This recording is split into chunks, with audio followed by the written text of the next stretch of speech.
Can you grow a cup of coffee, everybody, and welcome to yet another episode of the SNES Geek Show. Yes, but in today's SNES Geek episode, I'm not going to do the usual game review. I will do a game review, but I will do more an overview. Yeah, it's like a weird limbo where it's not a game review, but I think it is. Yes, in today's video, I will be going through several ports on the Nintendo DS. Yes, the Nintendo DS celebrates 15 this year. And then I figured, why not do something interesting? I also wanted to make this video just to show you what could be done with a much less powerful hand console such as the Nintendo DS when compared to home console releases. So I got several ports here. Well, they're ports and versions. So I'm gonna go through some of them. So let's kick this off. And by the way, I will be using the original Nintendo DS. Yes, I don't have a DS Lite. It's gonna be it. Okay, so the first game we're gonna start off with is Mortal Kombat. Ultimate Mortal Kombat. So this is a port of Mortal Kombat 3, I believe. And this was released by Midway. Yes, the masters of home console ports of arcade games. Let's see here. So this is a console port, which means it should contain all of the assets of the original game. Yeah. Okay, so here's what the title screen looks like. It sounds and looks okay. We got two modes here. Ultimate Mortal Kombat 3 and Puzzle Combat. Now, I'm gonna do Mortal Kombat 3. Oh, there's single player, multiplayer, and online multiplayer. Unfortunately, the internet connectivity has been shut down since a while back, so I won't be doing that. I will be doing single player.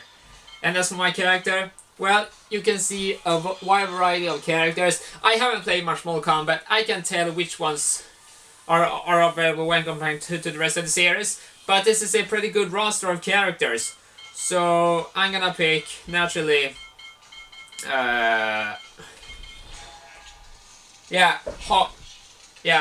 Nightwolf. And you choose the difficulties. Yeah, the upper screen has combos, and now I somehow I didn't push any buttons, so that means I'm forced to actually go into this combat without not even me want to. So yeah, so yeah, so you can hear. Oh my god, he's slaughtering. What the heck? Oh my god, that was absolutely terrible. I was brutally murdered in like 10 seconds. Okay, well, that's me. But it could be because I chose a difficulty I didn't even want to. I didn't even want to choose in the first place. So that's maybe the reason why. So yeah, it sounds it sounds pretty good. Even though I haven't really played Mortal Kombat, I could definitely tell that if you played the original Mortal Kombat, you're not missing out on too much by choosing this port. Okay, so I won't continue this tournament. Instead, game over. I will instead go on the easiest difficulty because I actually want to see more of this game. I just don't want to try it out for a few seconds and then leave. Remember, this is a SNES Geek episode, which I want to do on the SNES Geek episode. Okay, so I'm gonna choose a different character. I choose Sindel. Okay, so this time it's novice, because I am a novice at this game. So this will hopefully help out quite a bit. Alright. There! Yeah, so I made. Okay, so I used this special move. I mean, the controls, they're pretty solid. They're very clicky and responsive. I genuinely feel like I'm in control. But Reptile still won, that bastard. Alright, I'm gonna take you down. What the heck? What? He went invisible. I didn't know that you could go invisible. But I guess I haven't really played much more Mortal Kombat in my days. I pretty much only played the 360 game. You know, the 360 reboot. And that itself is pretty good.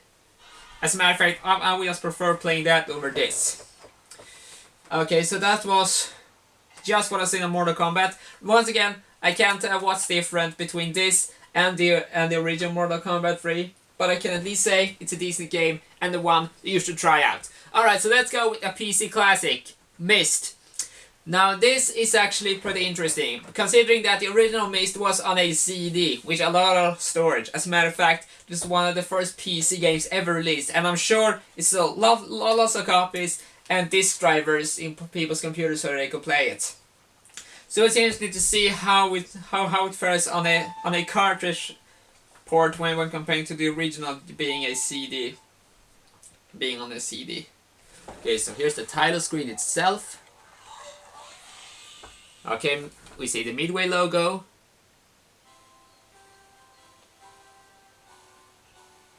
Okay, so I can tell already that the music doesn't really sound that great. It's MIDI quality. I don't know if this is because of cartridge limitations or if that was just how they just wanted to port the PC original, the complete PC original. But needless to say, it doesn't really start off that well. Okay, so next up it's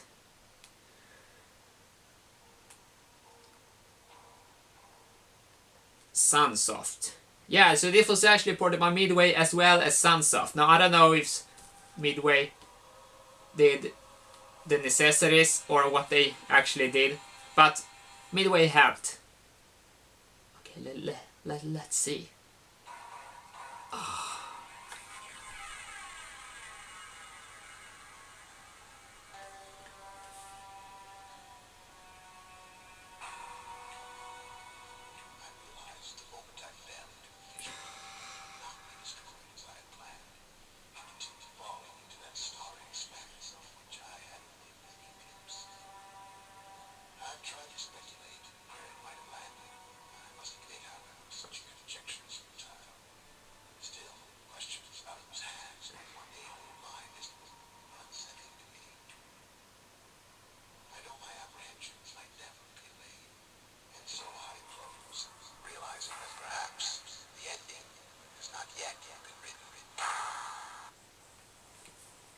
Alright, so now that was, yeah, I just love that intro. Even though I haven't really played a ton of Myst, what I have played is pretty good. Okay, so I just chose new game.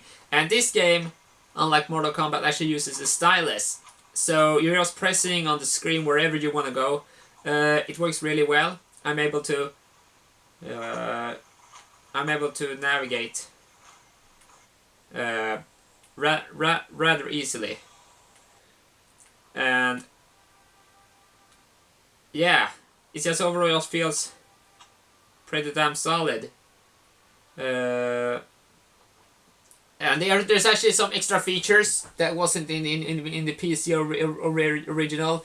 There is a camera, there is a notebook, and several other features. It's most notably a map, and there's also binoculars. And if you click on these mechanical parts, you can then enter a screen which will let you save the game. And there, you can actually save the game, which was, I don't know if this was actually present in the PC version, and if it wasn't, then it's pretty cool that it was present here in this version. Okay, so I'm gonna head out to the open abyss. And by the way, for those of you who don't know, I haven't really told you, if you haven't played Myst, it's essentially a point-and-click adventure. You are supposed to navigate this island where there's a mystery you're gonna unfold. Now the thing is, I don't know much about this mystery. The only thing I understand is it was just a pretty immersive game. It has CD quality audio at the time. And it just felt good. This actually gone down in history as one of the greatest PC games of all time. The thing is, even though there is a legacy to be had, Myst hasn't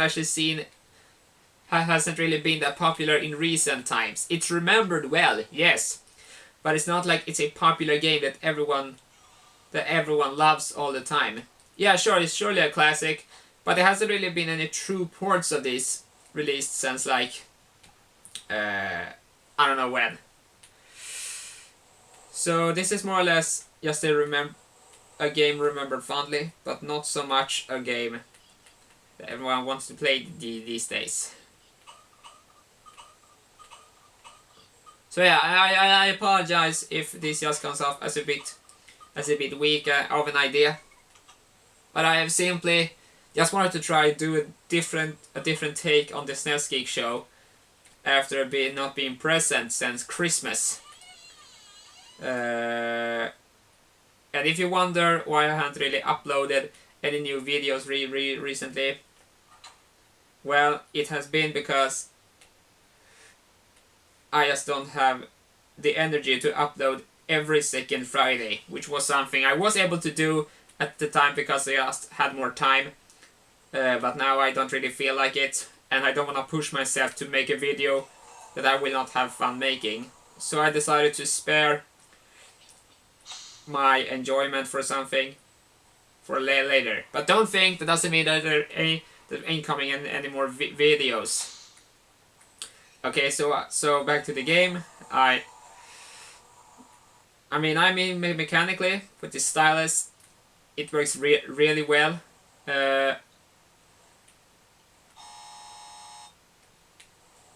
Okay, oh, here we have something that I.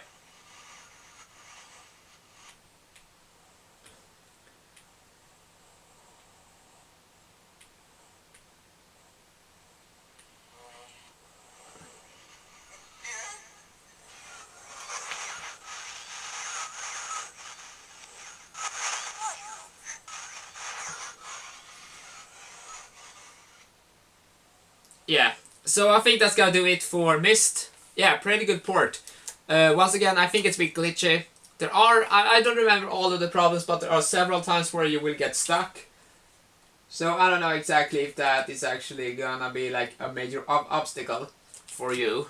But hey, if you want to have a version of Myst on a Nintendo handheld, this is the one to get. Okay, so the next game is gonna be Lego Star Wars 3. Released on all of the consoles at the time, including a PSP version. Yeah, there was actually a PSP version of this game released. I think it was one of the last big PSP games before the PSP just was support for a little while, but then stopped being produced. Now, I myself, I am a big fan of the first two Lego Star Wars games, Lego Star Wars 1 and 2. I think it's one of the greatest games ever made, especially since I played it a lot in my childhood. So it's gonna be interesting. Yeah, this is not based on any sort of this isn't really based on anything from the recent Star Wars movies. This is all based around the original. Well, this is all based. This has just an original story, which is pretty cool, because that means that there's time and effort put into making something new instead of just rehashing the same old ideas. But of course, this game was criticized at the time for just being a rehash of the originals, not being anything new. Now, is that really a bad idea? I don't think so. I think that, well, there are two sides to this. If you played the original games and thought it was getting kind of boring, then yeah, it is a pretty bad idea. However, if you're new and you want to play Star Wars game, then I'm not really gonna fault you for just liking it. I mean, I think the Lego Star Wars games are worthwhile titles to play if you are a fan of Lego in general and Star Wars. So I don't actually think it's such a bad idea to actually play some Lego Star Wars games, because there is actually plenty of good Lego games out there. I think there have been several good ones. And look, this game has cutscenes. Yeah, I don't know if you can see that, but it's actually kind of interesting that there are cutscenes in a DS game, because it is one thing that the DS did not have tons of. That is cutscenes. So yeah, I'm impressed that they actually got them out somehow. So anyway, now I'm in a spaceship level. Okay. What the heck? Oh. Okay, this does not work well with the D-pad. Seriously. I can't hardly steer myself. And how exactly do you... Oh good, now I can shoot. Well, that's at least a bit better. But where am I supposed to shoot? Ah, the controls are inverted. I hate inverted controls in gaming. It just doesn't feel right. Thankfully, you can change the you can change the controls to inverted. So that, yeah, that's a lot better. I already know what to do. Maybe there was some explanation in the cutscenes. I have absolutely no idea. The only thing I know is that...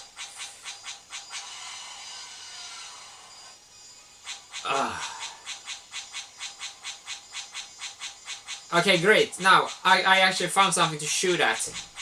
Come on, stay. Stay. That, finally. There. I hope I did something great. I hope I did something good. I just don't know myself, but I think I did. So yeah, this is an example where a 3D space doesn't really work on a handheld. I mean, there are examples of handheld games and ideas that worked well with 3D graphics. Unfortunately, this one doesn't, or at least not in the spaceship levels. I think this was essentially just a bad idea to enter a level. Because at least with the Myst port, it was pretty straightforward. It's just that I hadn't really played too much of Myst, so I can't really tell. There, I got some fools. Yes, I was able to do what I was meant to do in life: destroy spaceships.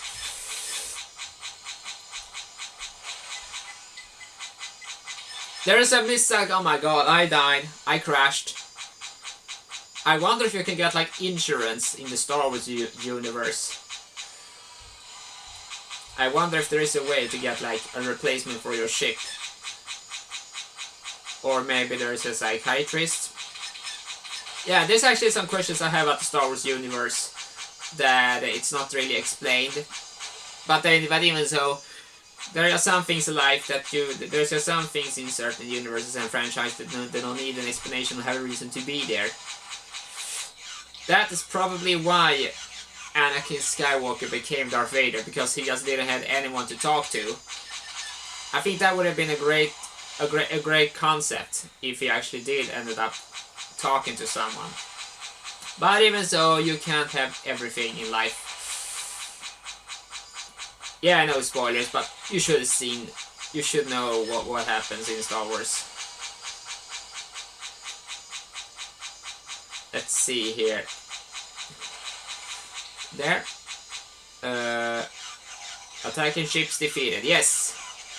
I did something right, I think. What's happened now? Okay, there's more space. There are some more space shoot. Oh wait! Wait a second. Is it finally time to actually move on to indoor levels? Damn it! I think I.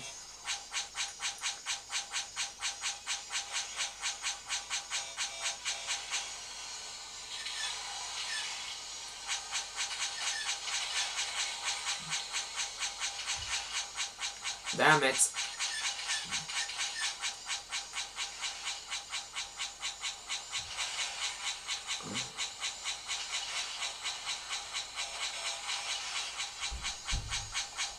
Oh shit. Yeah, I think that's gonna do it for that. Lego Star Wars 3. Not that great, but even so I didn't play enough. So maybe it is great. Okay, and the last game for this part at least is going to be Spyro the Eternal Night. I also have the Wii version. I bought this game at game when they were about to close down in Sweden. Yes, we don't actually have a game anymore. So, and GameStop's gonna close down late this upcoming summer. So yeah, we won't have any dedicated gaming source unless someone opens it up. Let's see, we're gonna pick new game.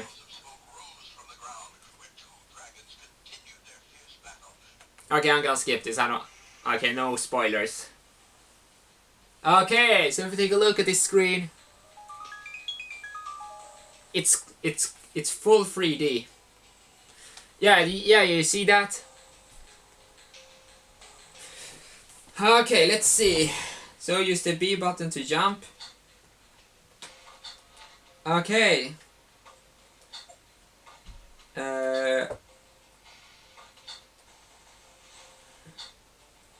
Okay, so this is actually a 3D game. I would actually say that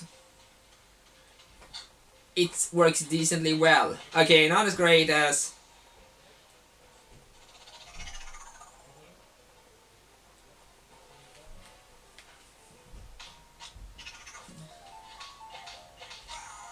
There. Okay, so you basically just much like the home console versions, running around, punching enemies, and trying to find someone you care for. Apparently, this. Oh my god, you got touch controls. That's interesting. You get like a little screen where you have to push do like a motion with your stylus, so you can actually hurl these enemies up in the air. Didn't expect that actually. There's actually something to this. Okay, so now you approached. Okay, so now I approached a puzzle. I remember actually having a tough time getting past this puzzle when I initially played this one. Place the top mirror on the circle. Tap the back mirror to this. Wait, that's it. Touch. Okay. Okay, did I fail? Wait, what happened now? Alright, let's try that again. Wait, you Americans say again or again? Or is this or is that like a Swedish thing? Well, I have no idea because I'm not American. I only know from what I hear. There. Puzzle manipulate the world. Is that a life lesson? Or is that a social commentary? Puzzles manipulate the world. Okay, there. Place the top mirror in.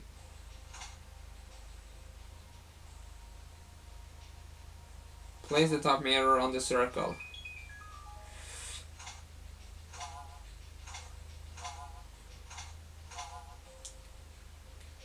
There.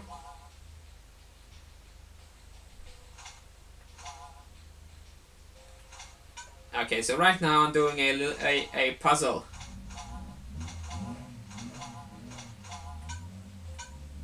So I'm supposed to reflect mirrors. And now I think I broke it. Yes, I solved that puzzle. Great, I can now move on. And I'm collecting some things on my way. I'm actually pretty impressed with this game. It's a 3D game. Yeah, sure, there's a lot of fog, but that's okay because, well, there weren't really a ton of 3D games for the Nintendo DS, and those that were, they were pretty hit and miss. So I basically wanted to do this video just to see what the DS is capable of when it comes to non-Nintendo games. And you know, you can do a lot worse, but you can do a lot better in this. With no doubt, the biggest game which had the biggest 3D game was Mario 64 DS, which I actually do have, and I plan to do an episode of it. However, that won't happen in this episode, simply because I don't have time, but also I don't want to make this video too long. There. Okay, I'm gonna move on. Why do you keep respawning? Yeah, enemies keep on respawning right after you actually have beaten them. Now, that's not really a problem per se. It's just annoying. That means that you're always stuck. But thankfully, these enemies don't really follow you too much. Yeah, I mean, they do follow you, but they tend not to bother you. And they do have a health bar, so at least it makes sense that they keep that they keep reappearing. So that's a positive. There, finally smacked it. Great. I'm like, well, they keep on coming, which can be kind of annoying, but even so, it's not a big deal, since combat is part of this game, but it's not the driving force. Yeah, I don't know exactly why this was made into a 3D game. It could have been a 2D platformer, which would undoubtedly have been like the greatest idea for this handheld. But even so, I can excuse 3D graphics as long as they don't break, as long as they look decent. And thankfully, these graphics aren't that terrible. I think this game looks as good as it actually could have been. Yeah, look. Now, the music is not really that great, but it's most likely because of the limitations of the hardware. Yeah, there was pretty much only like seemingly Pokemon that actually could get the Game Freak, the people behind the Pokemon games that could actually get off great audio in their games. However, I do not know if this game was perhaps a bit too technologically advanced for the DS. Who knows? Well, I don't know myself. But I think I've gotten enough to get an understanding. So yeah, generally, 3 of these games work decently well with the handheld in mind. There was only one that didn't work well, or at least at that point. Okay, so I do apologize if this video was perhaps a little bit boring. I basically wanted to try something new, and if it's a success or not, I will not know for myself. But I would like to think what you thought about this video style in the comment section below. So that was this episode of the SNES Geek. I will be back in part 2 whenever that happens, and I promise it won't be too far away from this time. Alright, see you guys later. Bye bye.